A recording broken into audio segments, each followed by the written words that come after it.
kind of come a long way in sort of, KYC and just, onboarding for financial services generally. And I think a lot of things has made that happen sort of over the years, which of course a company like Kuda would not exist if those things hadn't been in place. So, and it's a lot of effort from like lots of different players, from, internet providers to sort of drop in prices of, mobile devices. And then of course, enabling regulation as well. And those sort of companies that really focus on KYC, enabling things like facial recognition and whatnot. So it's all of these things that, that makes it possible to actually be able to onboard a customer. And, when we started sort of Kuda, when we launched in 2019, a lot has happened since then. It's really truly evolved since then as well. So I'll just explain the onboarding process at Kuda, and then I'll talk about a few of the other things that kind of make that possible. So essentially, because of the environment we're in, we kind of have to have different levels of onboarding, just because, unfortunately, not every single person in Nigeria has sort of exactly the same type of ID. Some people don't even have ID. Some people don't know when they're born, but they still deserve to have access to financial services. So we kind of have to really think about it to make sure that we do enough to capture everybody and to give everybody a chance to be onboarded. So generally, we have sort of 3 tiers of customers, 3 categories of customers, which is in line with the central bank CBN guidelines for microfinance banks. So because we have a microfinance banking license, we've literally had to build our processes around that. So essentially, for you to have a Kuda account, you kind of, at the minimum, we need to know what you look like, so in as much as it seems very sort of simple, but the fact that you're able to take a selfie, so there's the technology we use actually ensures that when you're holding your phone and opening an account, you have to take a selfie. You can't take a picture of somebody else, or there's like things like liveness checks to make sure that the person that is holding the phone, which we can assume is the person opening the account, is the person's picture that we have. So that's like kind of like the first base, and then we go deeper to sort of try to verify phone numbers. Again, this is not foolproof, but it gives us a level of assurance that, okay, maybe, at least we have the right person's phone number.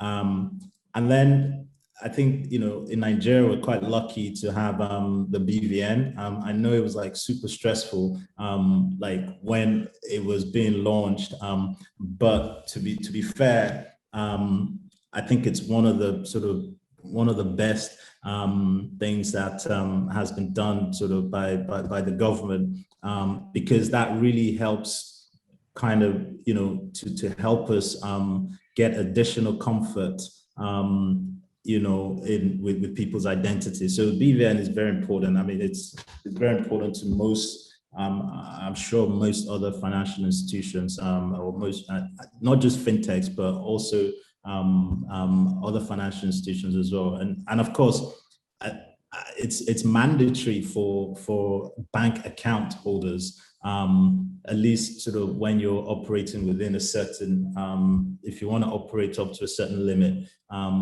it's mandatory. so we rely on BVN. Because we're a bank, we have direct access to the BVN database.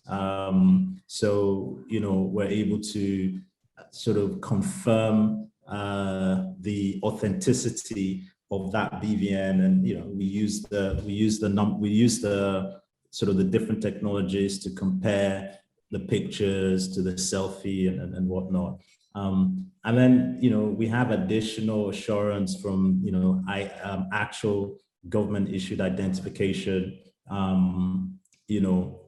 which again is quite important, because, it's just another level of check, in as much as, I don't want to admit it, but, because I'm Nigerian, but, we unfortunately have a high level of sort of attempted fraud. It's global, but it's a lot in Nigeria. A high level of attempted fraud, lots of forgeries, lots of attempts to kind of circumvent these kind of processes. So the more steps you have and the more documentation you have to corroborate, it just gives a level of assurance. So all of these things have been really helpful, and I think APIs have been kind of super critical as well. Just basically connecting directly to the source information. So without all of these things, to be honest, Kuda could not exist, because that's literally the first base of sort of having customers. So it's been super helpful for us. It's just it's a big component of our operation, because we need to know who is transacting with us.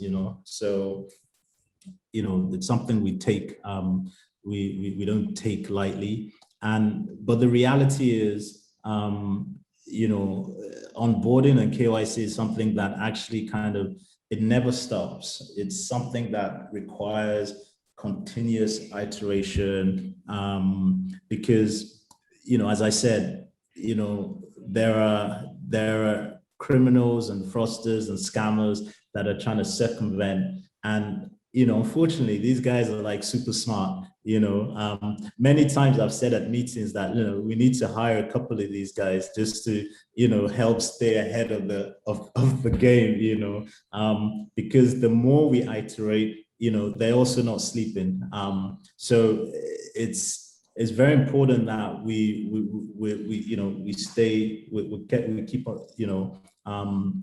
on our toes and make sure that we keep improving as much as possible. Unfortunately, there are limitations that we found anyway, with things like sort of certain devices, so we want to do things like, video calls and whatnot, but it's not always easy with certain types of phones and whatnot.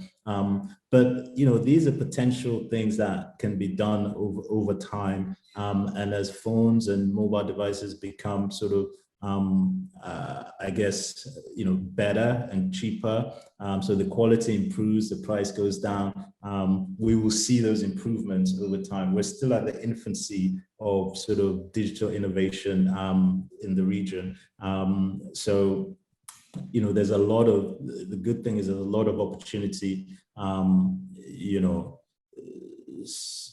a lot of opportunity that exists for everybody.